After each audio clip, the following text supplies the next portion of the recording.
Print, ഇപ്പോൾ 2021 ഏറ്റവും മികച്ച പ്രകടനം അവിടെ ഈ ശ്രീധരൻ എന്ന സ്ഥാനാർത്ഥിയിലൂടെ BJP കാഴ്ചവെച്ചത്. ഞാൻ മുമ്പ് സൂചിപ്പിച്ചതുപോലെ നിങ്ങളുടെ ഏറ്റവും വലിയ ശക്തി കേന്ദ്രമായി ഏറ്റവും അധികം വോട്ടും ലീഡും കിട്ടാവുന്ന, കാരണം കഴിഞ്ഞ ലോക്സഭാ തെരഞ്ഞെടുപ്പിൽ 2021 കിട്ടിയ ആ ലീഡ് കയ്യിൽ നിന്ന് പോയി എന്നുള്ളത് വേറെ കാര്യം. എങ്കിലും 2021 നിയമസഭാ തെരഞ്ഞെടുപ്പിൽ 6000-ൽ പരം വോട്ടിൻ്റെ ലീഡാണെന്ന് BJP നഗരസഭയിൽ നേടിയത്.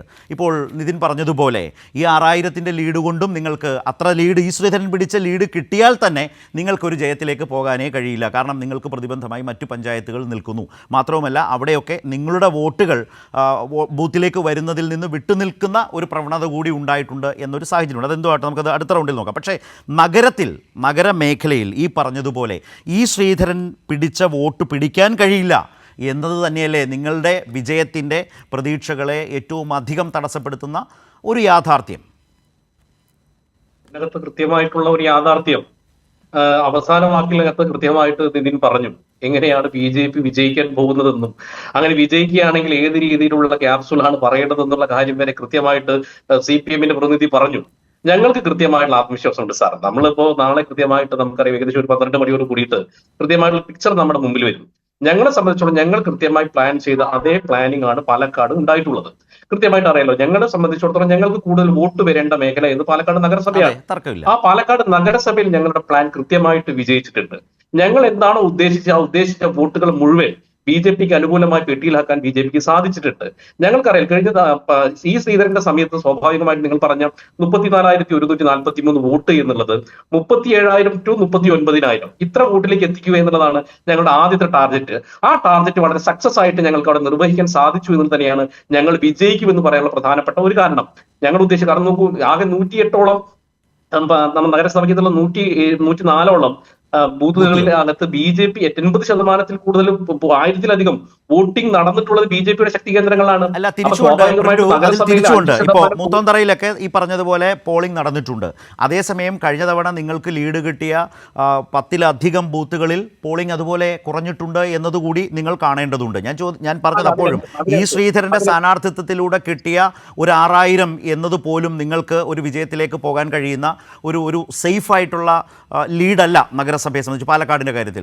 അങ്ങനെ ഇരിക്കുക ഇപ്പോൾ നോക്കൂ, അത് കഴിഞ്ഞ് ഒരു കാര്യം കൂടി സാർ താങ്കളോട് തന്നെയാണ്.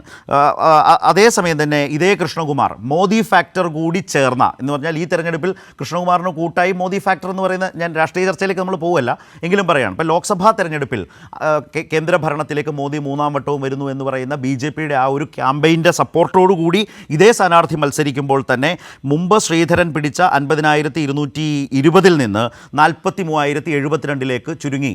മുമ്പ് നിതിൻ പറഞ്ഞത് ഞാൻ കണക്കുകളാണ്, ഇതിനകത്ത് രാഷ്ട്രീയ അവകാശവാദങ്ങളോ ആ തർക്കങ്ങളോ അല്ല. അപ്പോൾ അവിടെ തന്നെ അത് പ്രതിഫലിച്ചു. ഞാൻ പറഞ്ഞത് ലോക്സഭാ തെരഞ്ഞെടുപ്പിൽ ആ രാഷ്ട്രീയ സാഹചര്യം ഉണ്ടായിട്ടും ശ്രീധരൻ പിടിച്ച 21-ന്റെ വോട്ട് നിലനിർത്താൻ കൃഷ്ണകുമാറിന് കഴിഞ്ഞിട്ടില്ല.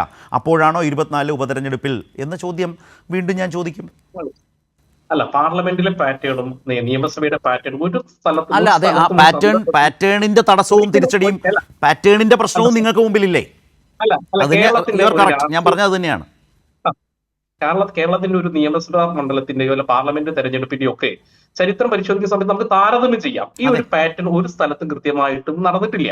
അപ്പൊ ഞാനും അത് തന്നെയാ പറഞ്ഞത്. അതായത് ലോക്സഭയിൽ ഇതേ സ്ഥാനാർത്ഥിക്ക് മോദി ഫാക്ടർ അടക്കം BJP മുന്നോട്ട് വെച്ച് വോട്ട് തേടുമ്പോൾ കിട്ടിയത് 43,000 വോട്ടാണ്.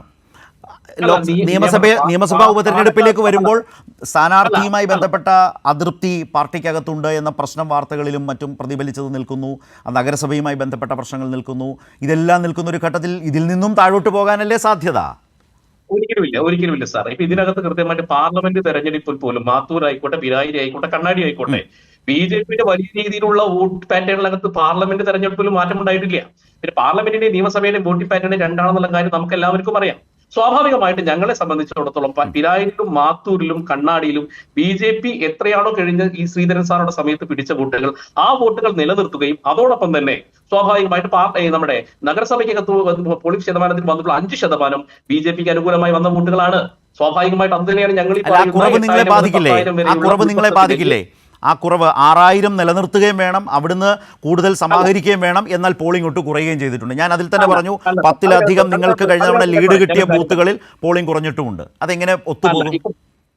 അല്ല പോളിംഗ് ബൂത്ത് കുറഞ്ഞു എന്ന് പറഞ്ഞ സാർ 71ാമത്തെ ബൂത്ത് നമ്പറിനെ 76ാം നമ്പർ ബൂത്തിൽ കേന്ദ്രീകരിച്ചുകൊണ്ട് നിങ്ങൾ പറയുന്നത് അത് BJPയുടെ ശക്തി കേന്ദ്രമാണ്. അവിടെ ഓൾറെഡി 400ഓളം വോട്ടുകൾ ആ സ്ഥലം മാറ്റം ചെയ്യപ്പെട്ടവോ മരണപ്പെട്ടവരായിട്ടുള്ള ആളുകളാണ്. അപ്പൊ സ്വാഭാവികമായിട്ട് അത് വെച്ചുകൊണ്ട് നിങ്ങൾ BJPയുടെ ശക്തി കേന്ദ്രത്തിൽ പോളിംഗ് കുറഞ്ഞു എന്ന് പറയല്ലേ? സ്വാഭാവികമായിട്ട് നിങ്ങൾ 1000 വോട്ടിൽ കൂടുതൽ പോളിംഗ് വന്നിട്ടുള്ള കേന്ദ്രങ്ങളൊക്കെ തന്നെ BJPയുടെ ശക്തി കേന്ദ്രങ്ങളാണ്. അത് തന്നെയാണ് ഞങ്ങളുടെ ആത്മവിശ്വാസം എന്ന് പറയുന്നത്. പിരായിരി പഞ്ചായത്ത് ആയിക്കോട്ടെ, പിരായിരി പഞ്ചായത്തിനകത്ത് നിങ്ങൾ പാർലമെന്റ് തെരഞ്ഞെടുപ്പിൽ പോലും BJPയുടെ വോട്ടിംഗ് പെർസെന്റേജിനകത്ത് വലിയ രീതിയിലുള്ള കുറവുണ്ടായിട്ടില്ല. അതിനകത്ത് കുറവുണ്ടായി എന്ന് പറയുന്നത് കണ്ണാടിയിലാണ്. കണ്ണാടിക്കകത്ത് സ്വാഭാവികമായിട്ട് ചെറിയ രീതിയിലുള്ള കുറവുണ്ടായിട്ടുണ്ട്. അപ്പൊ പിരായി ആയിക്കോട്ടെ, മാത്തൂരിലായിക്കോട്ടെ, സ്വാഭാവികമായിട്ട് ഞങ്ങൾ ഈ ശ്രീധരൻ സാർ പിടിച്ച വോട്ട് പിടിക്കുകയും കണ്ണാടിയിൽ അതിനകത്ത് കൃത്യമായിട്ടുള്ള മുന്നേറ്റം ഉണ്ടാക്കുകയും ചെയ്തു കഴിഞ്ഞാൽ ഞങ്ങൾ പറയുന്ന 10,000 വോട്ടിന് 8,000 to 10,000 ഭൂരിപക്ഷത്തിന്റെ വോട്ട് പാറ്റേൺ വന്നു കഴിഞ്ഞാൽ സ്വാഭാവികമായിട്ട് ഈ കൃഷ്ണകുമാർ ജയിക്കുമെന്നുള്ള കാര്യത്തിൽ ഞങ്ങൾക്ക് സംശയമില്ല. ഒരു ചെറിയ മാർജിനിൽ കടന്നുകൂടാം അല്ലേ? വലിയ ഭൂരിപക്ഷമൊന്നുമില്ലാത്ത വളരെ ചെറിയൊരു മാർജിനിൽ കടന്നുകൂടാമെന്നാണ് വോട്ടെണ്ണാൻ പോകുന്നതിന്റെ തലേന്നും നിങ്ങൾ കൂട്ടുന്നത്, റൈറ്റ്? കൃത്യമായി